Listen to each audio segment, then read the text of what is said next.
Okay, welcome everyone. My name is Lori. I am with Career Services at the Gainesville campus, and I'm joined today by my Director of Career Services, Diane Farrell. She's on the Dahlonega campus.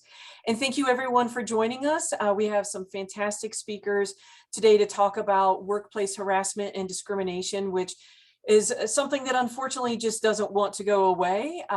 Yesterday, actually, I was scrolling through Instagram and noticed from a news report talking about how McDonald's now has had hundreds of reports of harassment issues and managers, not taking any action on it, and people being accused of also retaliatory action. So this is a very timely subject, and so we have some fantastic human resources experts here today to talk about what is harassment and discrimination in terms of what are some of the legalities, where is the line crossed, and then of course what can you do about it if you yourself find that you are being harassed or discriminated against in the workplace, or if you're witnessing some kind of harassment and discrimination. What can you do about that? So first, I'm going to go ahead and introduce our amazing speakers. So first off, we have Nicole Shriver. She is an HR professional with over 7 years of experience in payroll, benefits, training, conflict resolution, coaching, and recruiting. And she is currently working at IMS Gear in Gainesville. As an HR business partner, she is responsible for building strong relationships with leadership and employees at all levels to achieve successful business outcomes. Nicole is a Society of Human Resources certified professional and is also a member of the Foothills of Georgia SHRM chapter. Nicole holds her Bachelor of Science in Sociology from North Georgia College, which is what we were before the consolidation and became UNG. So she's one of our alumni, so fantastic. She began her career in sales and marketing before joining IMS Gear in 2013. So next up is MariaElena Ayala, or Emmy. She is the Human Resources Director for Construction Resources LLC and its affiliated companies. She has over 25 years of experience in a variety of industries, including the construction industry, logistics and distribution, as well as the HR outsourcing market. She holds a Master of Science degree in Industrial Organizational Psychology and senior certifications in human resources, as well as the highest certification in benefits. Emmy is responsible for all areas of human resources for Construction Resources LLC, which is a home products company based in Decatur, and it has over 750 employees in 5 states and over 25 locations. And our last presenter is Dr. David Marling. He is the HR Compliance Officer at UNG, and he currently oversees risk management, training, and HR analytics. David oversees also the harassment and discrimination training for all faculty and staff at UNG. David has worked as the Title IX coordinator at UNG for 6 years, where he was investigating and adjudicating both Title IX and Title XI cases involving students. Dr. Marling, before he came to UNG, he worked in the private sector for corporate Walmart in both logistics and risk management for 7 years. And Dr. Marling has his Bachelor of Science degree, his Master of Science degree, and he also currently holds his PhD in Higher Education Administration from the University of North Texas. So let me stop sharing my screen so you can see our fantastic presenters. And so first I'm going to kick it off with Emmy. And Emmy, if you could tell us a little bit about what exactly is harassment and discrimination. What is that line that's crossed when someone can say, okay, this is harassment, this is discrimination? How would you define that? I think, hi, everybody. First of all, good afternoon, and thank you for this opportunity to chat with the students and help answer some of the questions. Unfortunately, like you said, harassment and discrimination is not something that we can just plug off and just be done with it. Unfortunately, it has to do with people. It has to do with upbringing. It has to do with values and personalities. And just as varied as we are, each and every one of us, there's going to be different levels of perhaps behaviors or conducts that, given specific circumstances, can be construed as harassment and discrimination as well.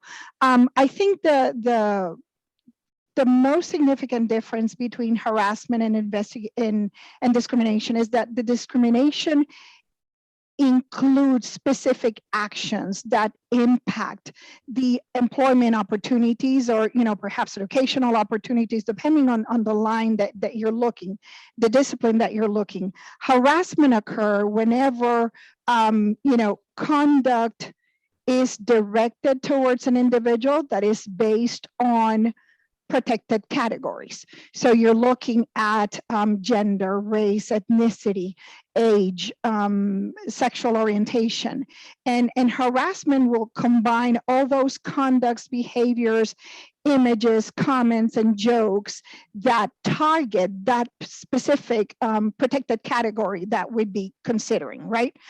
So it's either sexual jokes in nature, or if it's racist jokes and things like that, that would be considered harassment, right? Then discrimination comes into play when actions are taken about those protected individual categories and they impact their livelihood.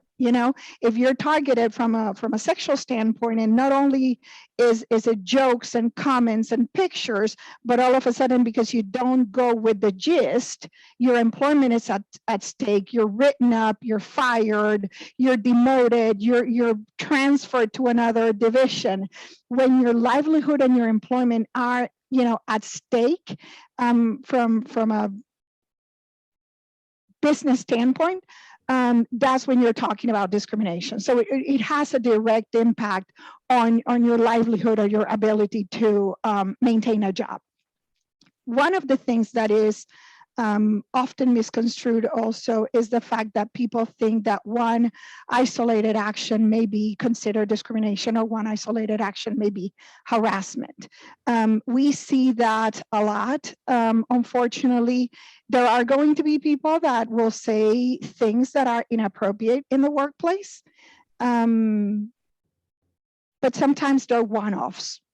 And as long as you cannot show that it has been pervasive and frequent, and that it has had a long-term effect on the individual, it's hard to consider that isolated incident as harassment, unless the isolated instance is specifically so difficult to swallow, so to speak. You have an incident of sexual harassment where just one time there was touching, or there was cornering somebody and touching them. And maybe that was the one time that it occurred, but then it also had impact on their work, because they deflected the advances. Then you definitely have harassment and discrimination. Now, there are going to be instances where somebody makes an off-color joke, or they make a comment that in some other eyes could be considered harassment. However, it was a one-off that didn't have the impact of a pervasive situation over time. Then that will be difficult to consider it harassment. And I'm going to give you a very simple example. I'm Hispanic. English is my second language. And sometimes, I have young kids, young adults, 27, 23. So growing up, raising them, you get the boy and the girl and this and that, and it was recently pointed to me that I was referring to one of my employees as boy. And in my mind, boy, I got kids. I have a boy in my house, and I refer it, I use that word boy very colloquially, However, it was brought to my attention that specifically here in the South, there are certain words that carry a racial connotation, and it so happens to be that boy is one of those.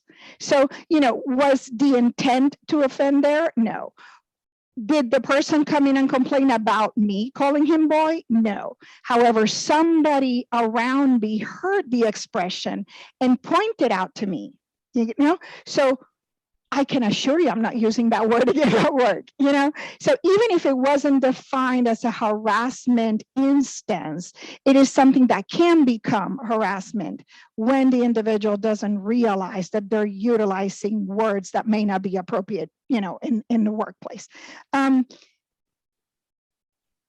Some of the other, you know, concerns is that, and I see this often in the work environment, I have employees who a manager may come to them and say, why are you so lazy? You're not doing your job. You were supposed to punch in this box 7 times. You only did it 5 while everybody else did it 9. And you start addressing performance. And all of a sudden I get a call from an employee saying, so-and-so manager is harassing me. So you have to go through the process of investigation. And I'm sure that we're going to be talking about that as we go down the road. But addressing performance and expecting you to do a job is not harassment. It's not discrimination. And sometimes we tend to use that word very lightly. And one of my hopes of this panel is that we're going to be able to help you define and better identify when harassment is truly taking place. Thank you so much, Emmy. Yeah, it can get pretty complicated. And like you said, that's why the HR professionals are there to investigate. And I know, Dr. Marling, that's a lot of what you did, of course, especially with the Title IX, was a lot of investigating. And so from an education, higher education perspective, what are some of the differences or similarities to what Emmy had just talked about in terms of, you know, when students are experiencing harassment or discrimination in the classroom? Yeah, right. So there's 2 different really statutes that we deal with sexual harassment. Primarily, it's going to be Title IX for students and Title VII for employees. So, you know, when I did student conduct / Title IX for students, that was always going to be either a student harassing a student or a faculty or staff member harassing a student. And then there was some Title VII, obviously, when it's faculty and staff with one another. I don't do as much Title IX anymore because I've transitioned to the area that I'm in. But you know, I think the critical thing to understand is that, as Emmy was saying, that one of the most common things that I saw when I did investigations was clearly there were people that were harassing other people. I mean, we would absolutely have cases of, no doubt, sexual harassment, right? People giving shoulder massages to students multiple times without really asking permission. Someone commenting on someone's appearance multiple times. I mean, you would kind of see that process occur and go, okay, you know, we're reaching the realm of this is harassment, or starting down that road. And yeah, I think Emmy made a great point too. It can be singular also, though. Like, for example, when I did training and talked to faculty and staff, you know, I could say to someone that I work with, you look really nice today. All right. Okay, that for someone could be offensive, right? Because maybe I'm their boss and they don't feel comfortable with that, and that's fine. Would that rise the level of harassment? Probably not. If they came in my office and I looked them up and down and said, you look really, really nice today. What are you doing after work? Okay, those are 2 separate situations, right? I've done 2 different things, but you could clearly see where if this person works for me, now we've risen to a different level. And again, that would be a different type of case that you would investigate based on that one severe situation. But as she said, it also in some cases would be pervasive. So I think that what I saw also, though, was lack of communication with people. Frankly, everybody is very, very different, right? And so, for example, I don't mind if somebody hugs me. It doesn't bother me. But I do know people that don't like to be touched, right? And there's nothing wrong with that. They're very personal. They like their personal space. And you go up and throw your arms around that person and give them a hug, they're going to feel very uncomfortable. Or as Emmy was saying, someone could talk certain ways and say certain things and not mean anything by it, right? But other people take offense to that. And so those are cases too that I see that's more educational in nature. And in higher education, you know, obviously there's the education component. And with students, we really refer to that a lot. With faculty and staff, not so much. You know, I want to educate faculty and staff. At the same time, I always tell them, these aren't your peers, these aren't your friends, these are your students or your employees. And you need to treat them with respect and not try to be in with them and really try to associate with students. And so for me, I think that when you're a certain age, you should know better. And so that's one of the concerns that I do run into in these cases. But, you know, I will say that there absolutely have been cases that clearly were sexual harassment or discrimination, and some that were more of an opportunity to educate and help. And then, you know, every once in a while you would have someone who you would address the behavior with and they would do it again. And then obviously you would take the next step in the process. But I think that for students especially, they can experience harassment a couple different ways at a higher education institution or even at work, especially if they're doing, if I'm doing, say I'm a clinical nurse and I'm going out and doing my rounds, or I'm doing, working at a business, I'm doing an internship or whatever. We have students that experience harassment doing that. And so we can definitely address that from our perspective with the company or the institution that they work with by either saying, if that continues, we won't send students there anymore, or if it's bad enough, just pull our students, period. Or in situations where it's on campus, you know, we protect that student's right to educational opportunity. And so there's that educational opportunity and the employment opportunity that you have to take into consideration with students, especially because those are two separate things, right? I have the right to work in an office and get paid, but I also have the right to go to class and experience an educational opportunity. And those are two separate things that we have to deal with. One's Title VII and one's Title IX. And so sometimes you got to wear different hats. And we'll talk a lot more about, I know we will, about the types of investigations we do and retaliation and false accusations and things like that. So I don't want to go down that route, but I will say the one last thing I would like to say is, depending on where you work, especially for folks that are going to move on, there are going to be a myriad of policies that you're going to encounter, right? I work for University System of Georgia, and I've got our policy pulled up right here on my computer screen, and I'll probably refer to that some. It is locked in stone for us, right? Now, I worked for corporate Walmart 15 years ago, and they were light years ahead of higher education in terms of creating policies. So when I transitioned, I was in higher education for about 15 years, transitioned there for about 7. And when I came back, frankly, I was a little bit shocked at the way higher education viewed these things and employment practices versus the private sector. But Walmart is probably one of the better ones at that time about dealing with these issues in terms of creating policies and procedures. I'm seeing it a lot better in higher education, and the USG really creates that for us. But I'm sure Emmy and Nicole can talk to you about working in different places. You might go someplace that has no policy. I mean, basically they got one HR professional for 55 people, and the policy is, did that person harass them? And that's a very different scenario to walk into as an employee. And I know we'll talk more about that, but I want students to be aware of the fact that depending on where you work and where you're at, there could be very, very specific policies in place that protect you and make sure that's a safe work environment. And other places you work, there may be very few policies, if any, and it's going to be very reactive in nature. And so I just think that students need to go into the workplace knowing that there's a myriad of policies out there and the different ways they're implemented and investigated.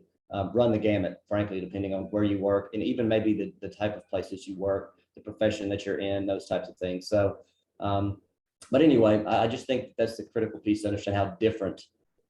There's no one size fits all when it comes to policies and procedures that you want to put into place. And some places don't even have them. Thank you so much, Dr. Marling. Yes, and speaking of, that retaliation and concerns of that, Nicole, I'm going to head over to you now. Thank you for, our students who provided questions for our panelists. So I'm going to go to some of the student questions, and someone had asked a really good one about when someone experiences harassment or discrimination on the job, how do you handle it so that, you can avoid being, having any kind of retaliation? How do you handle those kind of situations? How would you approach, or who would you approach, and then make sure that you're safe from any kind of, maybe that harassment then turns into discrimination where you're not being promoted and things like that. So how do you handle those kind of situations? And it's different every place. Here at my location, I work for a manufacturer here in Gainesville. We have production people and we have office staff. What we do is we promote in our policies and our training with everyone that if they have a problem with somebody, a coworker, a supervisor, that they go to their manager. There's a chain of command, and that you should let your manager know once so that they can look out for you and maybe give you some guidance and help with the situation. If it's your manager that's harassing you or discriminating against you, then you would go straight to human resources. A lot of companies also have a compliance officer, and you can go to that person if you're uncomfortable. Mainly discrimination, even harassment, is about differences in communication. And we've talked about this a lot just in our opening statements. It's communication and feeling that you can communicate. A lot of people, individuals, don't feel comfortable communicating with their managers sometimes about it, and they want to go straight to HR, and that's fine too. What HR typically does is start an investigation. They'll ask you, and that's what you need to know, and be prepared if you're going to issue a complaint that you probably will be asked to do it in writing. You'll be asked for dates and times, and if there were any witnesses and things like that. So just be aware of that and have that information ready to go when you were filing a complaint. And that way HR can investigate, and then they'll keep it as confidential as they possibly can, but it's not guaranteed.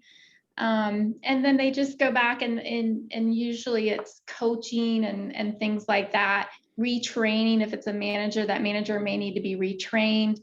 Depending on the severity of the discrimination or the harassment, there could be disciplinary issues. So a lot of us in the private sector, we have a disciplinary process that we go through with employees. Sometimes we start with verbal warnings or written warnings, and sometimes due to severity, it's, you're suspended pending termination review. So just have your information, be open and honest as much as possible, and let HR know, if there's any witnesses, so that and understand that this is a process. It's not going to be fixed overnight. But my hat goes off to people. I have, probably sometimes on a weekly basis, it feels like I get someone saying, hey, I was discriminated against, and after I listen to them, I realize, okay, you're maybe not discrimination. I'm sorry, the light went off. Let me tell you what discrimination is. And,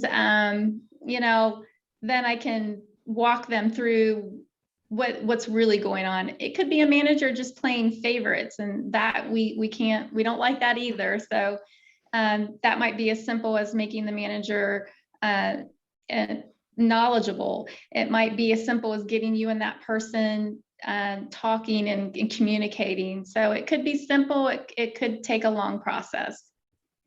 Excellent. Thank you so much, Nicole. And Emmy, I'm going to turn this back over to you with this next question. And we hear about this a lot, where a lot of people who have been the victims of harassment or discrimination are not believed.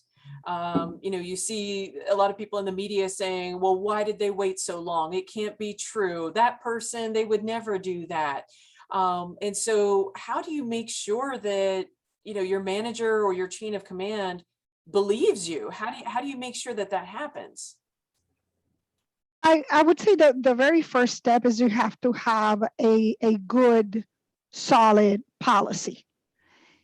In addition to having the policy, it is your responsibility as an employer to ensure that your managers and the employees understand and know the policy. It is very difficult to hold people accountable when they have no clue that what they're doing is wrong, okay? Some things that we think are common sense, if common sense was that common, we wouldn't have a lot of the problems that we have nowadays. I like one of the things that David pointed out, and is the fact that, the policies are there to protect you, right? Us as employees, the policies do protect the employee. However, we seem to forget often that the policies also set the guidelines for our own behavior at work. So it's not there just to protect the employees, but it's also there to direct the employees as to what behaviors are appropriate and not. And that is where the training is so important. A manager will not know that a certain behavior is offensive unless they go through a formal training and you can discuss openly what would nowadays be considered, offensive. Before, sexual harassment was considered to be only on those instances, of the this for that, where if you didn't have sex with the individual, you would lose their jobs, right? So people go like, I don't touch anybody. The managers think, but I don't say inappropriate things. I don't, I'm happily married.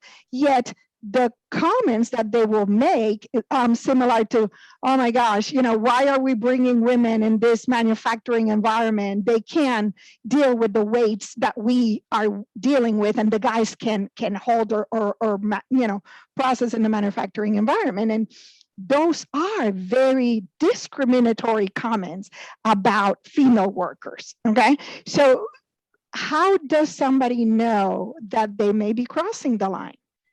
And it is our responsibilities as HR professionals, and hopefully y'all's responsibility one day when you become HR professionals or business professionals, to ensure that people understand what the policies are. One of the things that I hold accountable to all our managers, even the new ones, is, have you even read our handbook? Because when the manager hasn't read the handbook, how are you going to discipline if you don't know what the guidelines are? And the same way that sexual harassment, people tend to think that it only goes from the boss to the employee because there is an authority and a power, right? But it goes further than that. You can have sexual harassment. You can have, very hostile environment by people at the same level, but the fact that it's a direct attack and it's constant, and the person may not lose their job, but they may start losing time. They may start underperforming. They may start, reacting negatively and just yelling at somebody else or even to the harasser, and that puts their job in jeopardy. And granted, the harasser is not the person yanking the job out of the person who's being harassed, but the behavior is impacting them. So that is why we need to make sure that the training is not only directed to the managers, but that employees are part of that hands-on training where you go through all the behaviors that are not tolerated. The second aspect beyond training is consistency. As an employer, you have to make sure that you apply those rules the same way across the board. Whereas in one location, somebody may think that it's normal to have certain jokes around, and a different location is not as acceptable because you have more of a diverse workplace and people tend to be, more alert to the way that others refer to them. You have to maintain the standard for absolutely everybody. And you cannot treat one employee and just, pass the hand and say, you're good, just don't do it again. And then another employee, you go and you fire them on the spot because they use a word that was inappropriate. You see, so consistency in the policies is probably the most important aspect of it all beyond training. Think of a policy as a piece of paper, and every time you don't act consistently, you dig a hole, you poke a hole into each and every one, of those little bits of the policy. At the end of the day, you don't have a policy, you have a calendar. So everything is going to fall through. And that consistency in how you address matters is important. Excellent. Thank you so much. And Dr. Marling, another piece to that as well, when it comes to would someone, will someone believe me, is making sure you document and have some evidence, like Nicole was saying, are there witnesses and things like that. So Dr. Marling, what would you say would be considered evidence if someone were to witness this or to be, the victim of this? What would they need to collect? What would they need to do? Well, I'll tell you that the interesting thing, and I think a lot of people really look at a Title IX investigation, Title VII investigation, a discrimination, whatever investigation, as a legal investigation, right? Like I'm a detective and I'm going to go out and corner people. I'm going to lie to people to try to get the information that I need, get to my gotcha moments. And then I'm going to have to go before a jury and prove beyond a reasonable doubt that this occurred, right? And that's really not at all how an investigation goes. It's an administrative process, right? I can't lie to someone when I'm doing an investigation.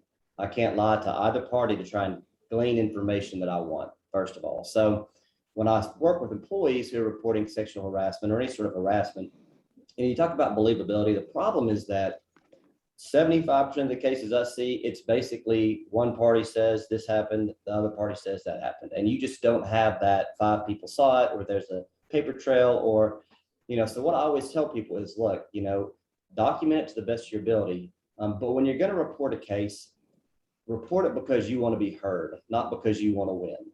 Okay. And the reason I say that is because a lot of times people go in and report a case going, I want this person fired. I want this terrible thing. What they did to me was completely inappropriate.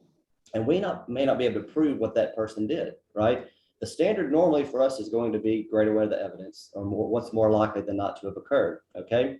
Well, if Diane says this happened and David says this happened, what evidence do I have? Is it that David's worked here longer than Diane, so I believe him? Is it that Diane seems more believable? Why would she make this up?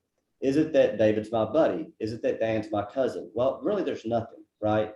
So the thing you have to have is some piece of evidence, be it an email, a witness statement, someone admits to something, right? So there are going to be cases where you just don't have enough evidence to find that person responsible for a policy violation. And sometimes even if you do, as Emmy and them talked about, it's going to be an educational process. You want them to alter their behavior. I think Nicole talked about that as well. So what I tell folks is you want to go in with the concept of, I want this addressed for my own mental health and ability to work in the environment. Yeah. Once I report this, the process is going to start that's going to force this person to change their behavior. And by the way, we were talking about power differential. I can sexually harass my boss, right? Anyone can sexually harass anyone. You see it usually the other way around, but it can happen in any relationship. So the fact that you're getting it addressed and you're putting your concerns out there are critical because, first of all, we don't put people's what am I trying to say? No one can go and look at my files, my HR files, right? I could have a history of behavior.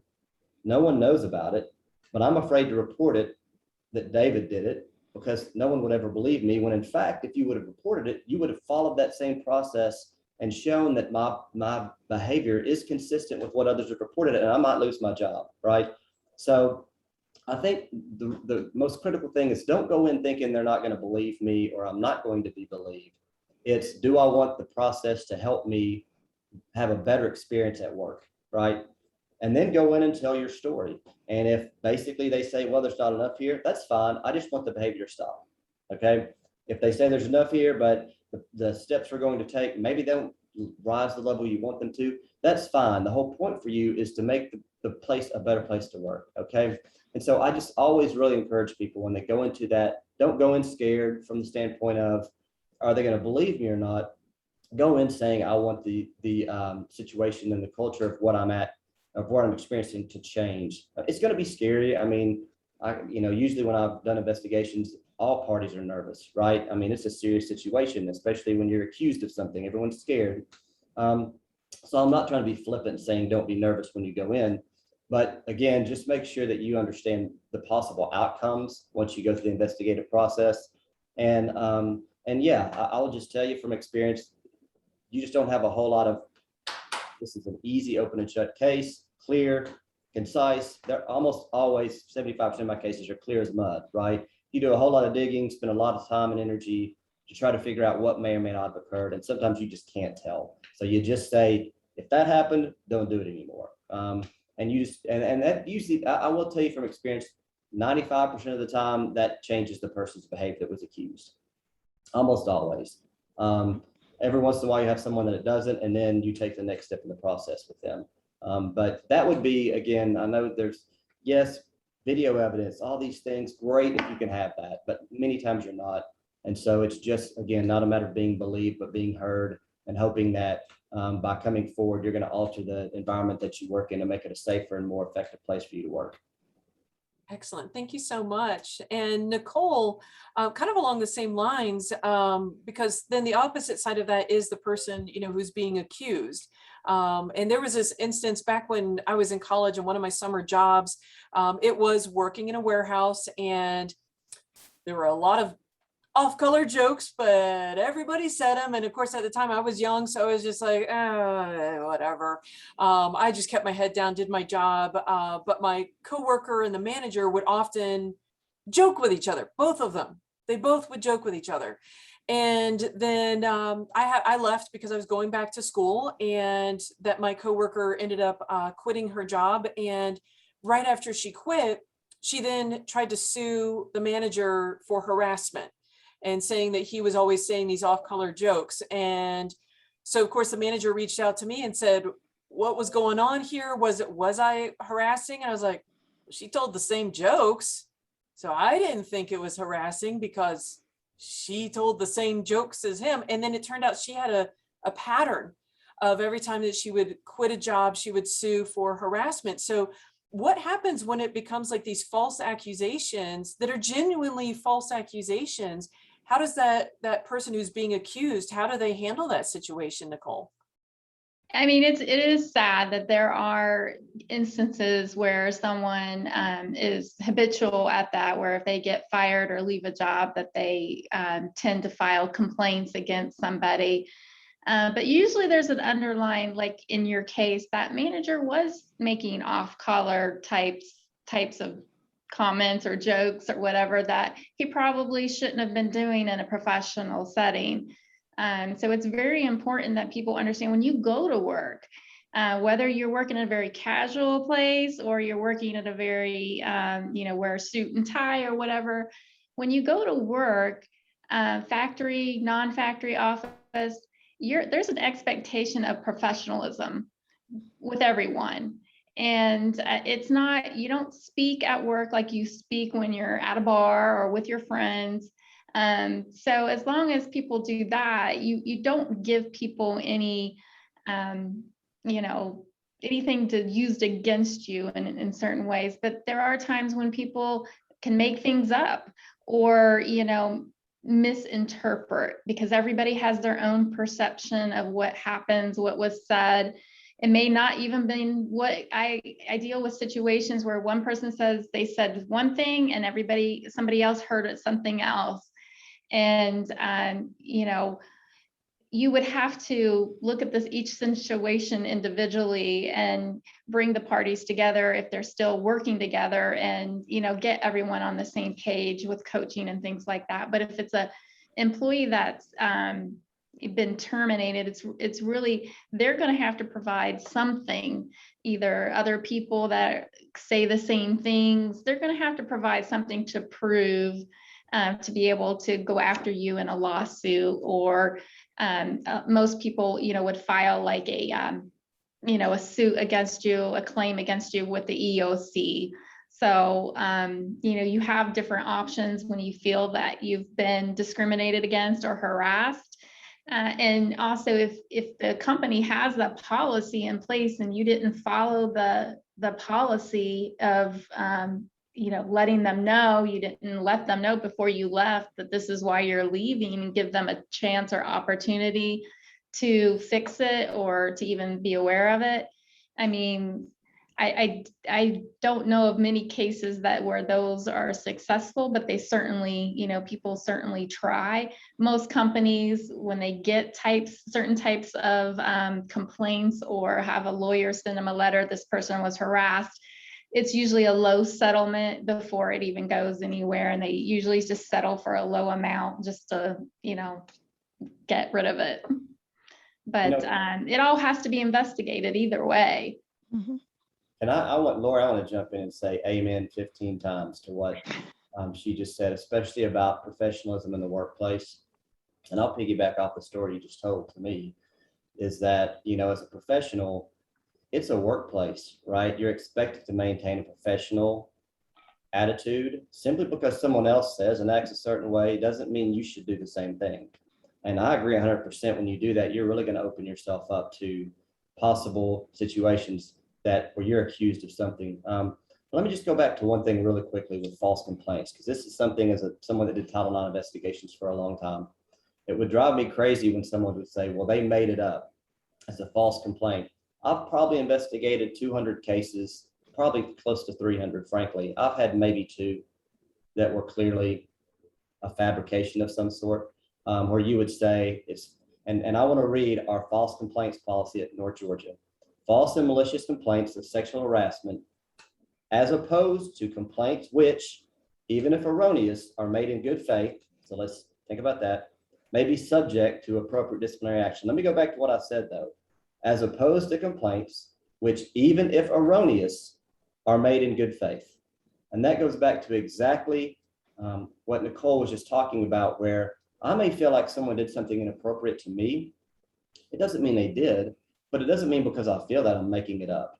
Okay, and so, you know, people just need to understand that, yes, you're going to have cases sometimes where someone is a malcontent who gets terminated and files 55 complaints. That happens. Trust me, we see that for sure. But I will say that if you behave professionally, you're pretty much going to be okay, because it is a workplace environment. And again, when I talk about the concept of false complaints, malicious complaints, we just don't see that a whole lot. Usually there's maybe a confusing situation where someone doesn't communicate well with someone else, and we address that. But, and the other piece, just to me, I'm sorry, it's not like you get a complaint and you turn around and terminate someone immediately. Mm-hmm. I think they've talked about the investigative process. I mean, we have different processes for faculty and staff. There's hearing panels. There's, to revoke tenure from a faculty member, you got to go through a separate process. I mean, it's like people have a lot of protections.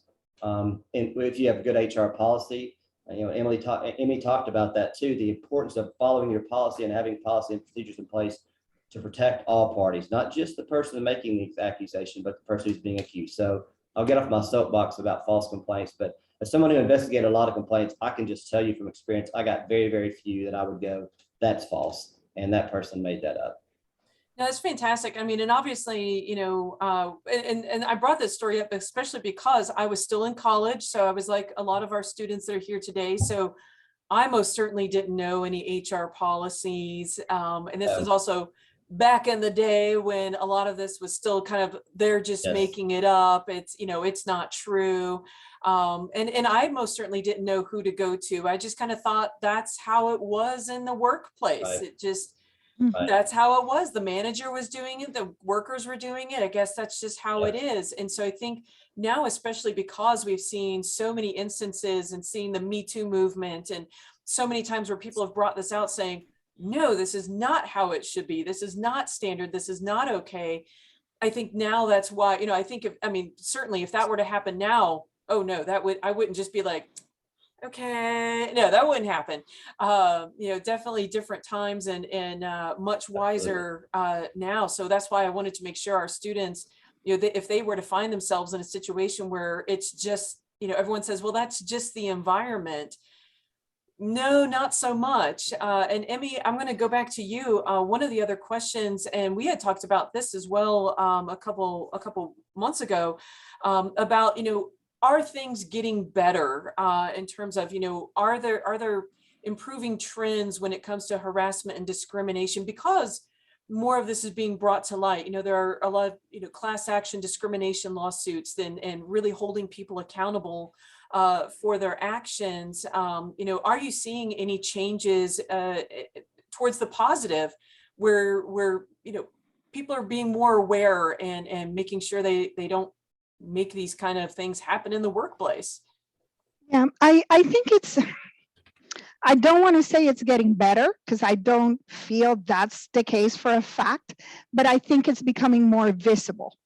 And sometimes things need to get really, really bad before they start going upward and getting better. You know, I think, you know, an excellent example, and I shared this article with all of you, you know, when we were meeting about the seminar, was the investigation on Governor Cuomo, or ex-Governor Cuomo. You know, this is a person with a long history in the public eye.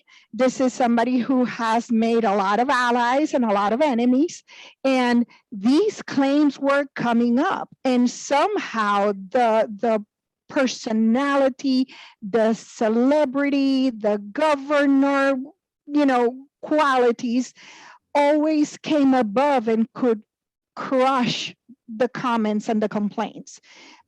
We are in a time where everything is videotaped, where everything is recorded, TikTok, Twitter, there's so many venues for people to call out behaviors that I think that even though that could go both ways and be negative because we're exposing situations that may not be true. We're doing false accusations because there are people out there who will make the jokes to bait the manager, and then the manager goes along. But I agree with both David and Nicole, the manager should be held at a higher standard, So whether the incidents were provoked or whether the incidents were deliberate from Governor Cuomo or whichever side of the battle you want to be in, there is a common thread, and it is that the claims had been there,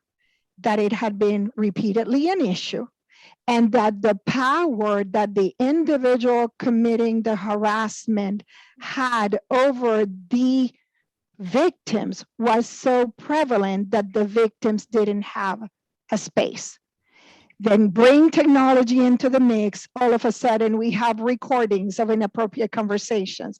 We have pictures of inappropriate touching or getting too close to somebody in a way that seems intimate and inappropriate for the workplace, So I think it is becoming more visible and people can react better. People have been exposed more to the information and what is inappropriate, that when they see it, like in your example, Lori, if you see it today, you would know that that was not right. But back in the day when we didn't have all this technology that we can access from anywhere in the world, those behaviors were not known. So in a hopeful way, I want to think that it's getting better, because I think that managers and people in power will be a lot more careful. And I don't mean careful not to be filmed, but careful not to be caught. And the only way you're not going to be caught is if you're not doing something inappropriate, So even if it is for fear, I want to think that things are getting better. I can't tell you for a fact that they are. Because the person who harasses and discriminates is typically a person in a certain level or degree of power. So there will always be means to do things covert and under wraps. And as long as you don't get caught, there's not a problem.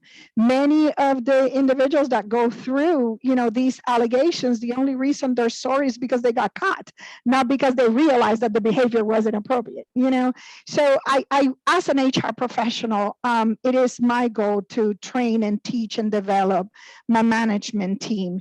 And by doing that, I feel like we are getting better.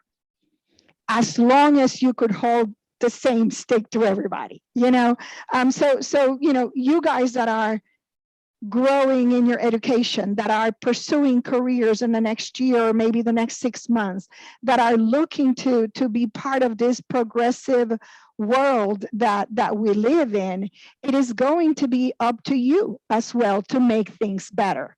So it is going to be difficult because some of the managers, I saw some of the questions and it was like, how do I, what do I do if I get harassed? Is that going to close my doors? And hopefully, you will be in organizations that have strong HR and management teams that will be able to give space and place to your voice. Because yes, Me Too movement, it was out there. People don't mention it anymore. So was Me Too a fad, or did it truly make changes? Yes, people are in jail today because of the Me Too movement, but it shouldn't be a movement. You see, it should be a practice, not to act in ways that are discriminatory or, harassing to people who are different than you. And Lori, I'm sorry, I keep Sure, doing no, go this. I just love when people make these incredible points. And that's such a great point that Amy just made, is that having done Title IX for a long time, I always used to tell police and especially other students, predators are always going to be predators. That's just the reality of the situation. You're going to have people that are predatory in nature, that get in positions of power, that try to take advantage of that.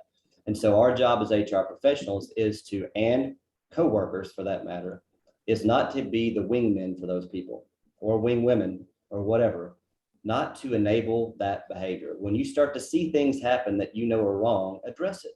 Don't, and again, and I agree, Lori, when I said that earlier, it wasn't I was talking about from a professional standpoint. I would have done the same thing you did back in the day, Lori. I'd have been like, hey, that's the way it is, right? And I think that what we have to do is create the cultures in the places we work and say, no, that's not acceptable. I'm not going to work at this place. I'm going to report this person's behavior. And every inch that you give, especially to people that are predatory in nature, they're quickly going to take a mile. They begin to get comfortable and say, hey, I can do this. And they will push the envelope until either A, they continue with that behavior and it's successful, or B, it's addressed and they'll move on and try it someplace else. So, and again, to go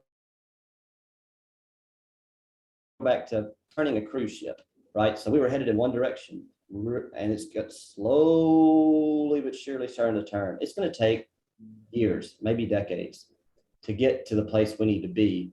But Amy makes a great point. It's the students that are listening to this today. It's people younger than me that are going to be the ones that create that environment because it takes so long to change a culture, to change a mindset, that what's normal for people their age, people in their 60s right now would think that's ridiculous, right? That's just the way it is, whereas they're going to go, no, that's not the way it is. This is the way it is.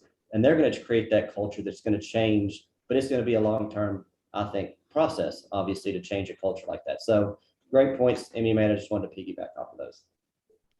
Oh, fantastic. Excellent. So we're getting close to the end of our hour. I mean, I can't believe how quickly it has gone by. Such fantastic information. So anyone, again, any of the students here, if you have any questions, feel free to go ahead and put those in the chat. But since we're winding down to just the last couple of minutes, I'm going to go ahead and, start going through the last rounds of any kind of advice or information that you would like to share. So Nicole, I'm going to start with you.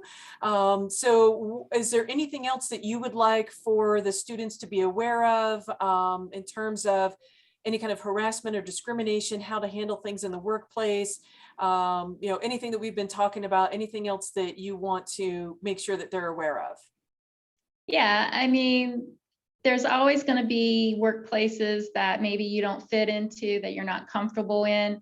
But when those behaviors of other people rise to levels that are protected, like discrimination, Title VII, whether you're, what your color is, what your sex is, what your, you may even be a disability or something like that.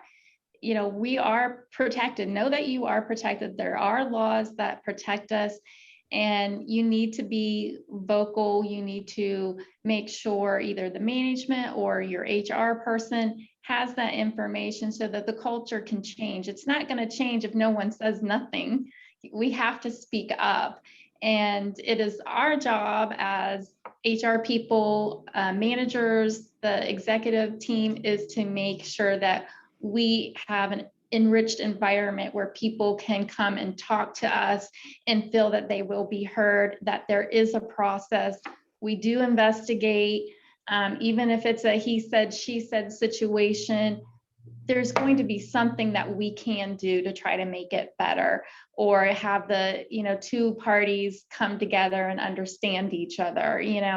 A lot of things, like I said before, is communication. You have to tell people how you want them to communicate to you. They're not gonna know unless you tell them. And you should wait as a person till someone tells you how to communicate to them. So yeah, some people you can be more casual with, and some people you have to be more straight lined and, professional with. You guys are going out into the workforce. It's exciting. It's new. And there's a lot of mistakes you're going to make. And, you may get called into office and say, you can't do that. Just be understanding and be able to receive that information, that critique, and change your behavior. And then you will be successful. Thank you so much, Nicole. Emmy, any last thoughts? Remember always that you don't define what is discrimination or what is harassment if you're the person being accused. Who defines it is the person who identifies themselves as victim.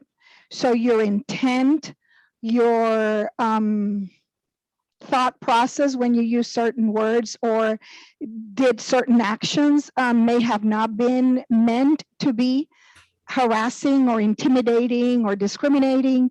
However, it is the person who is hearing them on the side or who is the subject of such comments that is going to define. And that is why so many people get surprised when they are called up, as harassing or bullying or discriminating against others. So, it's really easy to see when somebody else is their actions or their words have an impact on you and not realize how my words and my actions are impacting somebody else. So be mindful about that. The definition of harassment always lies on the person who is perceiving it as being the recipient of harassment. So the intent, your thought process behind it, that doesn't matter. It's the person who is suffering and reporting it. So when you get in that position, and hopefully you won't be in that position where you will have to complain about harassing behaviors or discrimination, it is about how you perceive it or how the person is perceiving your actions or your words. So, again, go back to the policy. It protects you, but it also holds you accountable. So you have the playing, rules on how the workplace environment should be carried on. Excellent. Thank you so much. And Dr. Marling, you get the last couple minutes. What last thoughts would you like to give to our students? I want to jump in really quick because someone asked about what about false accusations, and maybe they weren't here when I talked about it earlier. I just want to be very clear in that you have to investigate claims the same way and have the same burden of proof. So if my burden of proof of finding a person responsible for a policy violation is greater weight of the evidence, the burden of proof for me to say someone made something up and fabricated a claim is also the same level of greater weight of the evidence. Are there text messages that show that this person's texting other people saying, I'm going to get this person? Do they have a pattern of falsely accusing individuals? All those types of things. So again, there definitely can be situations and you will investigate those, but simply because you don't prove something true doesn't make it false. It just means you couldn't prove it, right? So things can occur that can't be proven. So I want to go back and address that comment really quickly though. I would just say to students, two things. One is be professional. Don't go into an environment thinking this is a place to go be social and hang out. And you may go and work someplace where that's the case, right? But always hold yourself to a level of professionalism. You should be able to have fun at work to a certain extent, but it's still called work for a reason, right?